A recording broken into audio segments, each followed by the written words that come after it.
بالکل اب یہ کام بھی اگر ہو جاتا، ابھی بھی اگر ہو رہا ہے تو یہ قابل ستائش ہے. یہ میں نہیں کہہ رہا کہ اب یہ ہوا ہے تو غلط ہوا ہے، اب ہوا ہے تو قابل ستائش ہے. لیکن 90 میں جب ہم تھرمل پاور پروجیکٹ لگا رہے تھے جو آج ہمارے لیے مصیبت بن گئے ہیں، سب سے بڑی مصیبت وہی ہے، لائبلٹی ہماری وہی ہیں. گردشی قرضہ سب سے زیادہ اسی شعبے میں ہے. تو یہ پہلے بھی ہو سکتا تھا لیکن دیر آئے درست، اب ہو رہا ہے، بڑی اچھی بات ہے. اچھا، اس کے بعد آئی ٹی کا جو شعبہ ہے، یہ بہت کم پیسے ہیں. ایس ایم ایز کا اس کو درجہ دیا گیا ہے، لیکن 5 ارب روپے مختص کیے گئے ہیں. لیکن ایس ایم ایز کا درجہ دیا جائے گا نا، اسمال میڈیم انٹرپرائز ہوگی، ٹھیک ہے، اس کا فائدہ ہوگا. اب صنعت ہوگا تو صنعتی اس کو قرضے ملیں گے اور باقی سہولتیں ملیں گی، تو یہ ایک اچھی بات ہے. اور یہ شعبہ وہ ہے، میں آپ کو بتاؤں کہ یہ وہ شعبہ ہے جس میں ہمارا نوجوان بہت کچھ کر سکتا ہے، بہت کچھ کرنے کی اہلیت رکھتا ہے. لیکن یہ جو 5 ارب روپے رکھے گئے ہیں، دیکھیں I T S M E آپ درجہ دے دیں، لیکن دنیا بھر میں جو قومیں آئی ٹی میں آگے جا رہی ہیں انہوں نے آئی ٹی پارکس بنائے ہوئے ہیں، آئی ٹی زون بنائے ہوئے ہیں جس میں فیسلٹیز ہوتی ہیں. ہمارے ہاں with due respect industrial zone تو اس طرح بن جاتے ہیں، آئی ٹی پارکس پہ توجہ نہیں دی جاتی، کوئی اناؤنس بھی ہوتا ہے تو اس پہ عمل درآمد نہیں ہوتا. میں سمجھتا ہوں کہ آئی ٹی ایک اتنی بڑی سونے کی چڑیا ہے کہ یہ 5 ارب روپے یہ بہت معمولی ہے، یہ تو پینٹس بھی نہیں، کوئی شک نہیں ہے. لیکن چلو اس طرف قدم تو بڑھایا. یہ اس وقت سعودی عرب کی جو تیل کی آمدن ہے وہ $200 ارب ہے سالانہ. 200 ارب ڈالر کی آمدنی ہے، تیل بیچ کے کما رہا ہے. اور انڈیا کی جو صرف آئی ٹی کی شعبے کی آمدن ہے، سروسز کی آمدن ہے، پروڈکٹ نہیں ہے، سروسز کی، $230 ارب سے $270 ارب کے درمیان ہے صرف اس شعبے کی. تو اس کا مطلب یہ ہے کہ یہ کام ہمارے ہاں نہیں ہو سکتا. اس لیے نہیں ہو سکتا کہ حوصلہ شکنی ہوتی ہے. ہمارے ایک دوست ہیں، ان کے ایک صاحبزادے نے یہ کام شروع کیا تو سعودی عرب میں اس نے ایک نمائش رکھی تو دنیا کی کوئی 200 کمپنیز، امریکہ، یورپ، وہاں پہنچ گئیں، اس میں حصہ لیا انہوں نے. ان کو بہت بڑا ایوارڈ دیا ہے سعودی گورنمنٹ نے. امریکہ نے ہاتھوں ہاتھ لیا اس نوجوان کو. اور پاکستان میں جو اس کو مشکلات درپیش آئیں، پھنس گیا ہوگا بابو کے ہاتھوں، وہ ناقابل بیان ہے. تو یہ ہمارے ہاں پرابلم یہ ہے کہ یہ سرخ پیتا چلتا ہے اور وہ جو ایک فرسودہ قسم کی ذہنیت سے واسطہ پڑتا ہے جو کوئی آؤٹ آف باکس سوچنے کی اہلیت ہی نہیں رکھتا. اس کی وجہ سے پھر نوجوان جو ہیں وہ بھاگتے ہیں یہاں سے. بالکل ٹھیک. پاکستان یعنی آپ دبئی کی ترقی میں اگر صرف پاکستانی افرادی قوت کا تناسب دیکھیں تو حیران رہ جائیں. لیکن وہ ہمارے ہاں کچھ نہیں کر سکتے، وہ وہاں جا کے ہو سکتا ہے. تو یہ لیکن اب حکومت نے اس طرف جو ہے پیش قدمی کی ہے، پیش رفت ہوئی ہے، اچھی بات ہے. کم از کم تنخواہ 32,000 روپے، لیکن یہ یقینی بھی بنایا جائے کہ 32,000 روپے تنخواہ جو ہے کم از کم ہونی چاہیے. کیونکہ اس وقت جو صورتحال مہنگائی کی ہے، اول تو 32,000 بھی بہت بڑی رقم نہیں ہے، لیکن ایک غریب آدمی کے لیے بہرحال وہ بڑی رقم ہے. لیکن اب حکومت کا یہ فرض بنتا ہے کہ وہ اس کو یقینی بنائے. لیکن بنیادی چیز جو ہے وہ یہ ہے کہ جب تک پالیسیوں کا تسلسل نہیں ہوگا، جب تک لوگوں کو یہ یقین دہانی نہیں ہوگی اور یہ اعتماد نہیں ہوگا کہ یہ صرف لفظوں کی جادوگری نہیں ہے بلکہ ان پر عمل بھی ہوگا اور یہ تسلسل بھی ہوگا، اس وقت تک کچھ نہیں ہوگا. اور ایک پہلو جس پر اسحاق ڈار صاحب نے باتیں کی ہیں، اصل یہ ہے کہ بیرونی سرمایہ کاری کتنی آ رہی ہے اور اس کے لیے ماحول کتنا سازگار ہے. اگر حالت یہ ہو کہ پاکستان کا اپنا سرمایہ کار یہاں انویسٹمنٹ کے لیے تیار نہ ہو، پیسہ روک کے بیٹھا ہوا ہو، 100 قسم کی شکایات کر رہا ہو. اب ہم کل 2-3 روز سے یہی شکایتیں سن رہے ہیں. بالکل ایسے ایگزیکٹلی. جو حکومت کوئی فیصلہ کرتی ہے اس پر ایک شکایات کا انبار آ جاتا ہے کہ جی وہ تو یہ کمی رہے گی، یہ خرابی رہے گی. ایک تو ہے ویسے شکوہ شکایت کی عادت بھی ہماری ایک پوری لابی ہوتی ہے ارشاد صاحب, یوز کیا جاتا ہے میڈیا کو بھی, باقی معاملات بھی, لیکن کچھ شکوے جینون ہیں. ہاں شکوے جینون ہیں, جائز ہیں.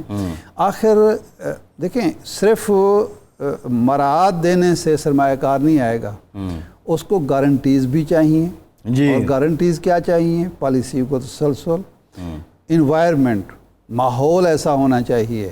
یہ نہیں ہے کہ آپ ایک انڈسٹری لگانا چاہتے ہیں, 10 کروڑ روپیہ خرچ کرنا چاہتے ہیں اور 27 محکمے جو ہیں وہ پہنچ جاتے ہیں اپنا حصہ وصول کرنے کے لیے. سہولت ایک بھی نہیں دے رہے, اس نے سیکیورٹی بھی ریاست نہیں دے رہی, اپنے سیکیورٹی گارڈ رکھنے ہیں. جی ٹھیک ہے نا جی, بالکل ایسے. بجلی اس نے جو خریدنی ہے وہ دنیا کی مہنگی ترین بجلی خریدنی ہے.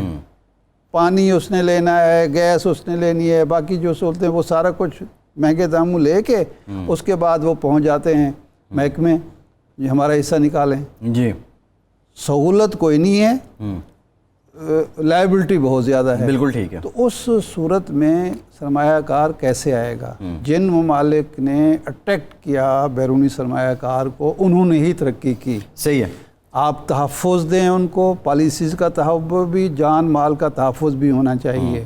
یہ نہیں ہے کہ جناب بطہ خور بتے وصول کرنے پہنچ جائیں, سرکاری محکمے جو ہیں صرف وصولی کے لیے بیٹھے ہوئے ہیں. اس کے علاوہ جو سب سے بڑی بات ہے وہ ہے بے یقینی کا خاتمہ. یہ ایک اہم سوال ہوگا.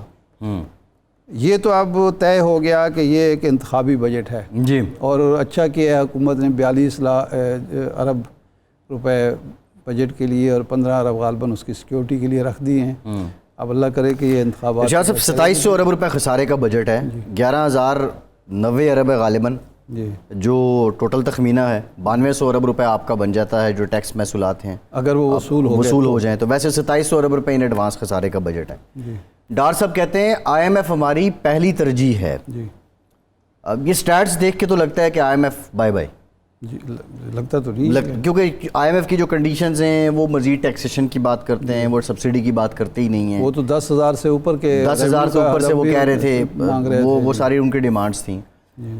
اب لیکن سوال جو ہم پوچھ رہے ہیں حکومت سے, معاشی تجزیہ کاروں سے بھی, کہ کس کانفیڈنس پہ, کس کی کمٹمنٹ پہ, کس بیس پہ IMF کو گڈ بائی کہا جا رہا ہے؟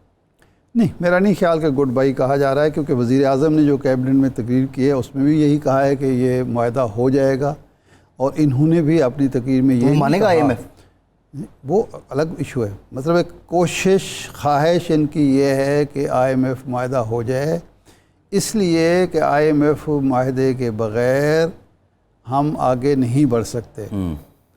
انہوں نے, میرا خیال ہے جو اسحاق ڈار صاحب نے یا حکومت نے وہ کیا ہے کہ بجائے اس کے کہ اس دباؤ میں بیٹھے بیٹھے ہم بجٹ ہی نہ پیش کر پائیں اور ایسا بجٹ پیش کریں جس کے نتیجے میں ہمارے لیے مسائل بڑھ جائیں, ہم بجٹ پیش کر دیتے ہیں, ان کی ڈیمانڈز کو اکاموڈیٹ کر لیں گے, ڈیمانڈ کو پھر اکاموڈیٹ کر لیں گے. کم از کم ہم ہوں گے کہ جی اب تو ہم اعلان کر چکے ہیں, اب آپ بتائیں, اور عین ممکن ہے کہ اس کے نتیجے میں پھر وہ کچھ کمپرومائزنگ ایٹیٹیوڈ ان کا ہو.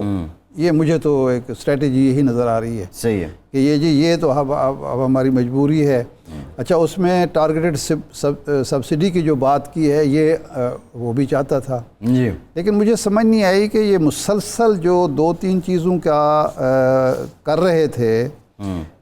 ایک تو یہ کہہ رہے تھے کہ جی پٹرول پہ ہم ٹارگیٹڈ سبسڈی دیں گے, جی وہ نہیں نظر آئی. البتہ انہوں نے دالوں پہ, چاول پہ, آٹا پہ, یوٹیلیٹی سٹورز کو کیا ہے 35 ارب روپے اس کے لیے بھی مختص کیے ہیں, اور بیت المال کو بھی 4 ارب روپے دیے ہیں. یہ بہتر وہ ہے. اب سوال وہی ہوگا کہ جب اس پر عمل درآمد شروع ہوگا, جو ٹیکسوں کا انہوں نے نئے ٹیکس لگائے ہیں وہ بھی تو ایک بہت بڑا ہجوم ہے نا. جی بالکل ہے. اب بھی دیکھنا ہوگا کہ اگلے ہفتے یا 1 جولائی اصل میں تو یہ امپلیمنٹ ہوگا 30 جون کو, یعنی 1 جولائی کو, 30 جون کے بعد کا بجٹ ہے. اب جب امپلیمنٹیشن ویسے تو آج سے شروع ہو جائے گی, لیکن قانونی طور پر آج جو ٹیکس لگا ہے وہ وصولی کل سے شروع ہو جائے گی. بالکل ٹھیک ہے. دیکھنا یہ ہوگا کہ اس کا امپیکٹ جولائی میں کیا ہوگا. جی, اس کے بعد یہ فیصلہ ہوگا کہ یہ بجٹ جو ہے عوام دوست ہے, یا صرف الفاظ کی شعبدہ بازی ہے، زمینی حقائق سے کتنی مطابقت رکھتا ہے، ہم جو وسائل اپنے اندر سے پیدا کرنے کی اہلیت صلاحیت ہم میں ہے یا نہیں ہے، اور ہم انویسٹمنٹ کو، سرمایہ کاری کو کتنا پرکشش بنا رہے ہیں۔ جی بنیادی چیز یہ بالکل ٹھیک کہ کیا اندرونی سرمایہ کار اور بیرونی سرمایہ کار جو ہے وہ اٹریکٹ ہوتا ہے یا نہیں ہوتا۔ یہ ارشاد صاحب، ایکسپورٹ کے لیے 30 ارب اور ریمیٹنسز کے لیے 33 ارب ڈالر، جی یہ اب ہدف رکھا گیا ہے۔ جی کوئی خاطر پچھلے سال جو ہدف تھا وہ حاصل نہیں ہوا نا۔ جی 35 ارب ڈالر کا رکھا تھا پچھلے سال، وہ نہیں حاصل ہوا جی، اور کمی ہو گئی۔ ریمیٹنسز میں تو میرے خیال 27 ارب ڈالر ہمیں حاصل ہوئے۔ جی 1 ارب ڈالر جو ہے نا وہ نسبتاً ہمیں کم وصول ہوا ہے۔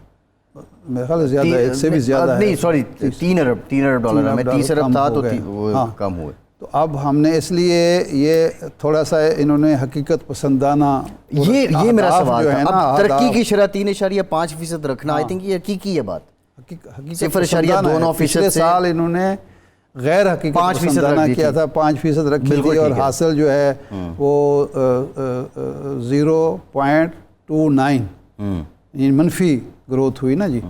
لیکن مجھے ارشاد صاحب سمجھ نہیں آ رہی 2700 ارب روپے ایڈوانس خسارہ، پھر اگر ٹیکس بھی پورا وصول نہیں ہوتا تو یہ تاریخی خسارے کا بجٹ بن جائے گا۔ نہیں میرا مطلب ہے اس کو دیکھیں نا، یہ تو مجموعی آپ دیکھیں گے نا، صرف آپ آمدنی اور اخراجات کو نہیں کریں گے، اس میں آپ ریمیٹنسز کو بھی ڈالیں گے۔